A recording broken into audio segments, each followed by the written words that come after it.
Hello again, everyone. I'm Dr. George Simon, and welcome to another edition of the new Character Matters program. This is the program where we talk about what I consider to be the defining issue of our time, the character crisis that we've been in for some time now, and that affects every aspect of our lives.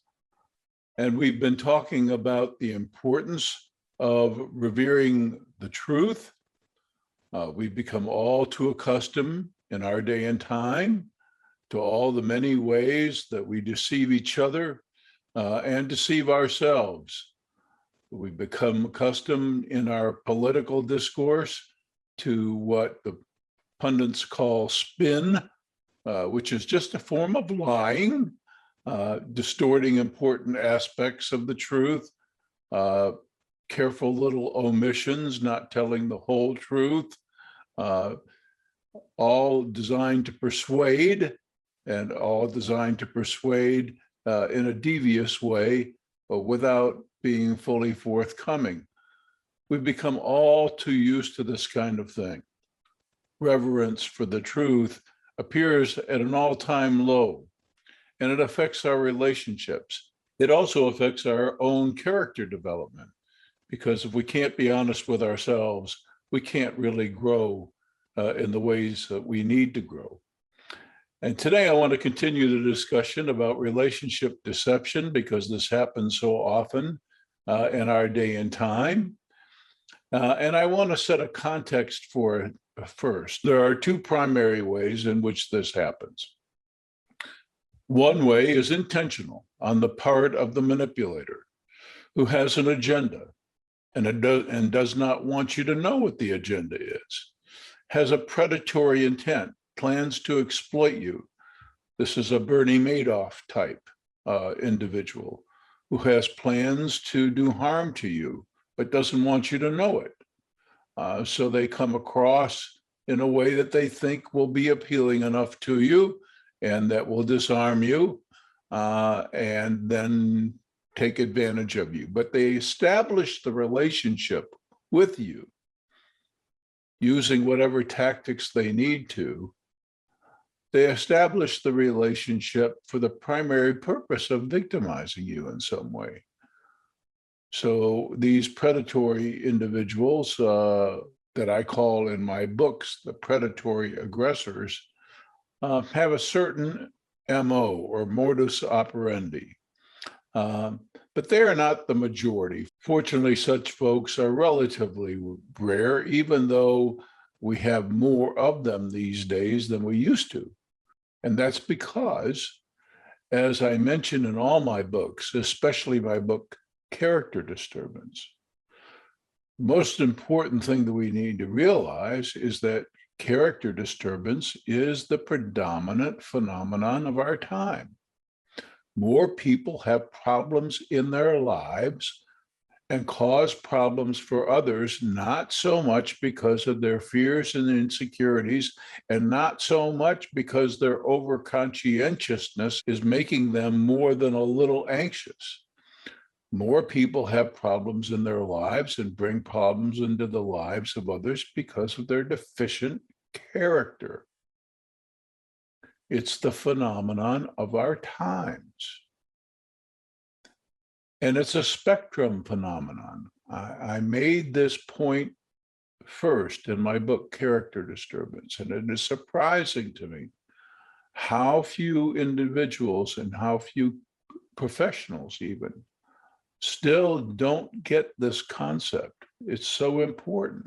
We are learning about all kinds of conditions that we once thought we could neatly categorize.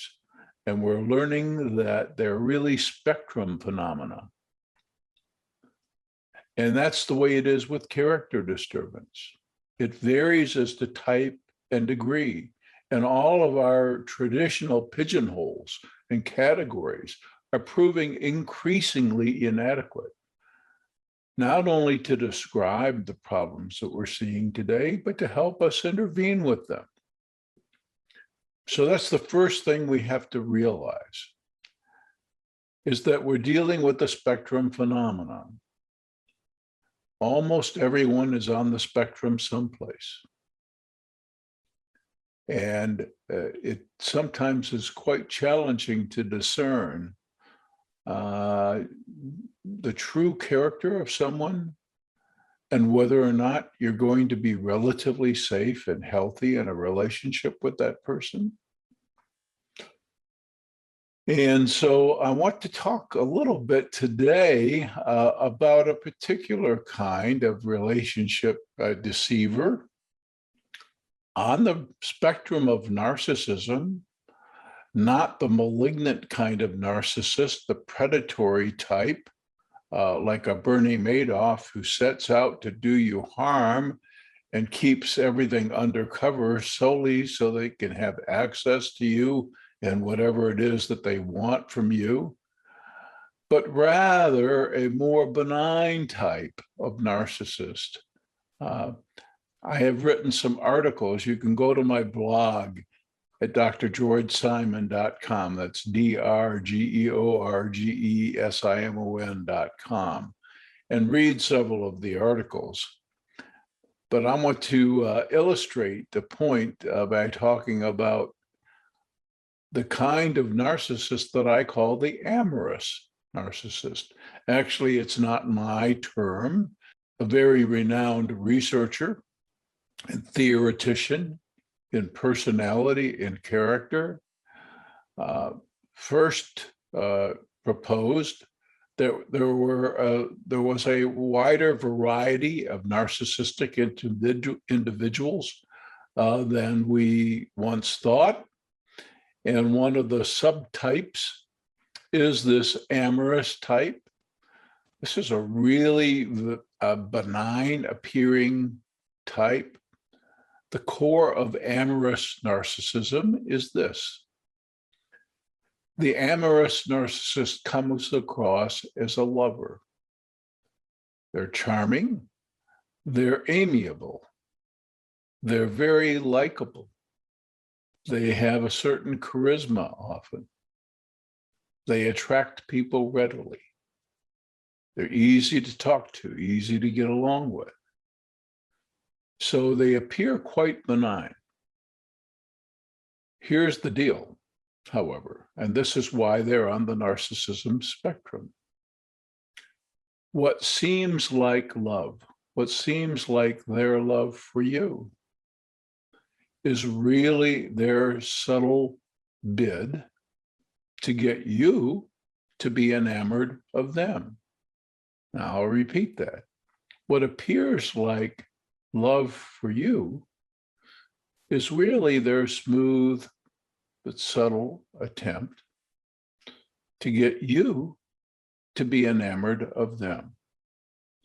So, in classic narcissistic form, they can only really love themselves, and in a pathological way, because it's all about building their ego. And sometimes how they do this is really tricky. For example, because their agenda is to have you stroke them to build their ego, they may at first engage in the art of what we call ego massage. In other words, they will do their best to build you up, to flatter you, to say wonderful things. And they may even to some degree mean them. It's their agenda that makes the difference.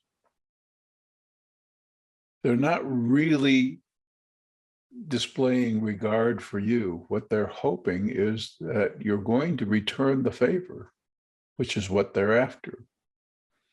For narcissists, no matter what type, and this is the important thing about realizing how wide and how deep the spectrum is of character dysfunction. Not every narcissist is the same, and not every narcissist is as overtly pathological, but their MOs are often the same. I make an analogy. I like to say the lyrics to their song is the same, but some narcissists put those lyrics to a much more appealing melody. So when they sing their song, so to speak, uh, it can touch your heart, and you don't really realize that the person is as narcissistic as they are until showdown time, until it's really time for them to demonstrate how much real regard that they have for you. So these charmers, these amiable sorts, will worm their way into your heart very easily. They will endear themselves to you. In one of my articles, I call one of the subtypes of the amorous narcissist the thief of hearts. They will find a way to win your affection. What they're after in a narcissistic way, to build themselves up as a more vulnerable, compensatory, narcissistic type. What they will do is whatever they have to do in the way of ego massaging you to get you to build them up, to pay them attention, to give them praise and adulation, to tell them that they're all that. But at heart, the relationship is founded on a lie. Because what's really absent in the relationship is genuine regard, which is what love, genuine love, is all about. And you don't find that out until later. You don't find out until much later that you're a person who can be easily taken for granted once you give the amorous narcissist what they want. You know, there are more vulgar narcissistic types at a different place on the spectrum who engage in sexual conquest after sexual conquest. It's a notch in their belt if they're a man. And then there are the more subtle types, somewhere else on the spectrum, not quite as malicious, but still damaging, whose claim to fame, as it were, whose feeling of importance is predicated on getting you to be enamored of them. It's not as vulgar as sexual conquest after sexual conquest, but it's still narcissistic, and what they're after is your heart. Now, how they truly regard your heart, you're not going to find out until later, after they've taken advantage of you, after they've taken you for granted, after you realize how little genuine regard they have for you and your welfare. Because their primary objective is to get from you what it is they want from you. And because they're inherently narcissistic, what they want is that attention, adulation, adoration sometimes. It's their way to be big. They can come across as an entirely different character when they're charming, when they're seducing, when they're saying all those wonderful things. They will steal your heart, and you will think that they are genuine lovers, as opposed to clever, ardent, insatiable love seekers. And not really love seekers. because narcissism is all about pathological love. What they want is the attention and the adulation. They want the ego aggrandizement. They want you to think that they're really something. And that's what it's all about. So there are so many subtle ways in relationships these days that irreverence for the truth of matters destroys. And so many ways that deception in all of its many forms, whether it's deliberate and predatory and malicious, or more subtle than that, so many ways that deception wreaks havoc within relationships, because what happens is you get snared. You get lured into the relationship in the first place under false pretenses. You fall prey, and you don't realize how you've been had until you've got a lot of time and energy, many times, many years invested. And then it's hard to walk away. And it's also hard to deal with the mixed feelings you have when you realize how you've been played. It's difficult to realize that all that time you weren't seeing things clearly. It's not entirely your fault, but many times relationship partners in such relationships end up blaming themselves and saying, how could I have been so wrong? How could I have been so stupid? Their own vanity causes them pain, and they wonder how they could have been so deceived. Well, these days, because we've become so desensitized, and because we have lost the art of sound character vetting, so we've lost our ability to adequately vet or judge character. And one of the articles that you might enjoy accessing on the blog has to do with the difference between amiability and integrity. Many times in relationships these days, people enter them because they find the other person very likable. But as I mentioned in the article, amiability in itself, having the personality characteristics to be likable, to be fun to be around,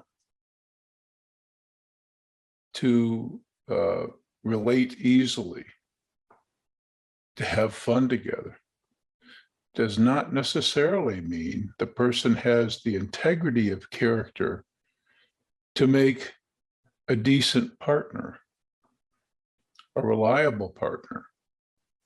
So as important as it is to discern character, it's truly tragic that we've lost our ability to do so adequately. These days, it's all too easy to find out far too late in a relationship who that somebody you thought you knew really is. I can't stress this enough. As I mentioned before, I was the first in my book, Character Disturbance, I was the first to assert that character dysfunction is a spectrum phenomenon, varying as to type and degree. It's a broad spectrum. There are no nice, neat categories anymore, even though some folks would like to think so. It's why there's so much conflicting information out there, even though everybody purports to be an expert and everybody has an answer. And so many new and novel terms to describe various phenomena. The spectrum is wide,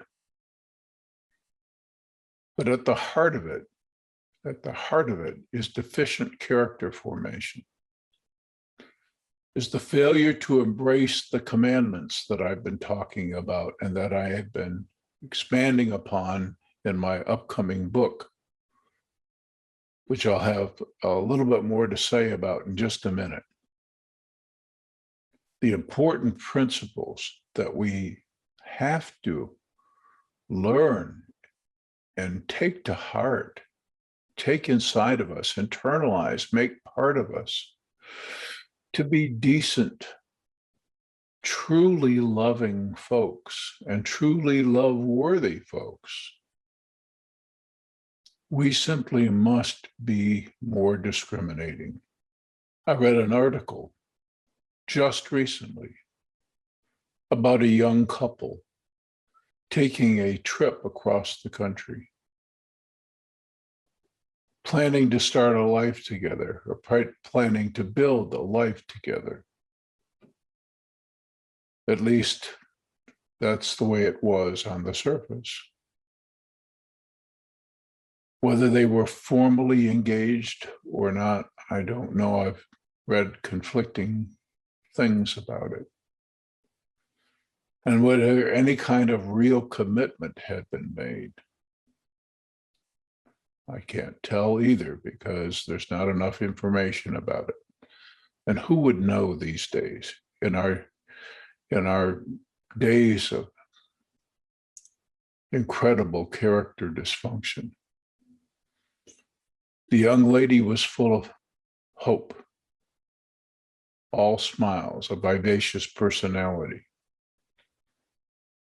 Apparently, at one point, this couple had an altercation. They had a disagreement. Maybe that got patched up. Then all of a sudden, the young woman disappears and is never heard from. And her boyfriend, or perhaps even fiance, returns home without her, will not talk to anybody, hires an attorney, and who knows what's happened. The bigger problem here, I'm not here to analyze this particular case or to make any conjectures about it. And that's not even the point. The point is that we have lost the art of appropriate character vetting, and we don't weight character like we used to. There was a time when individuals didn't form intimate relationships so easily and with such naive hopefulness. You had to check somebody out. I mean, really check them out. And there were times when it wasn't just you that checked the person out. Your whole family, extended family, friends, other relatives, business associates, everybody checked them out. Why? Why? Because character mattered. And it will matter again when we decide that it must matter again. And I don't know how much pain and hardship it's going to take to bring us to our senses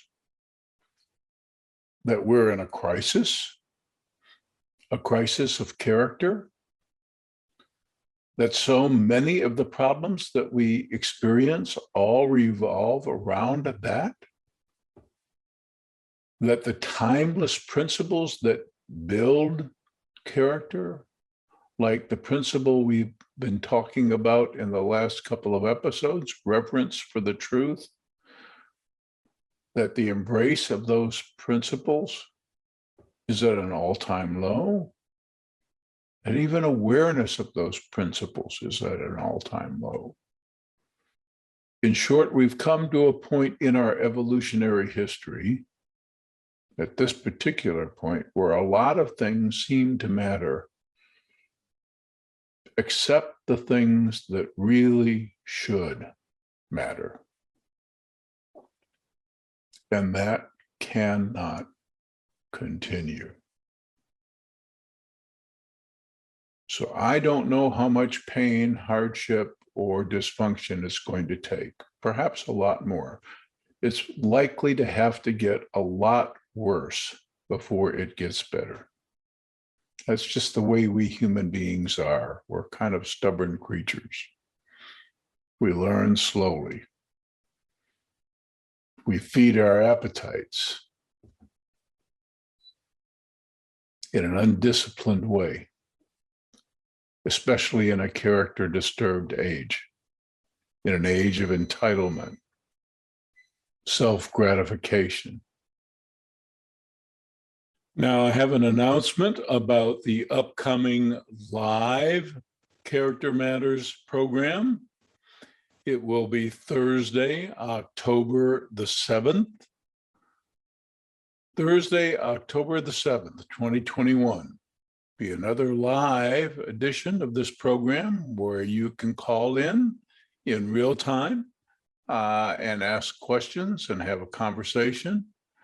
It will be a YouTube live event this time.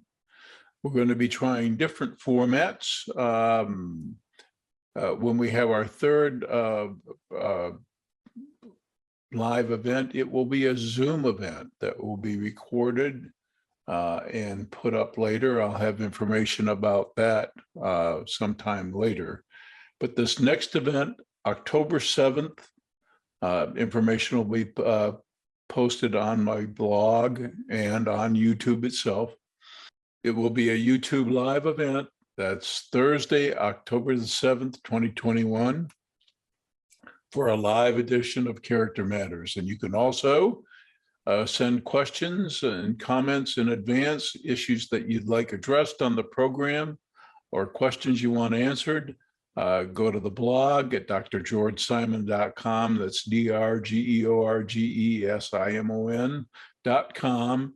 Go to the Contact Dr. Simon page and use the link there to send me a message, and I'll be glad to address your questions or your issues on the program. So once again, thanks for tuning in to another edition of the new Character Matters program. I'm Dr. George Simon. Please visit my blog and avail yourself of my books and tune in again next week for another edition of the new Character Matters. Thanks for tuning in. Take care.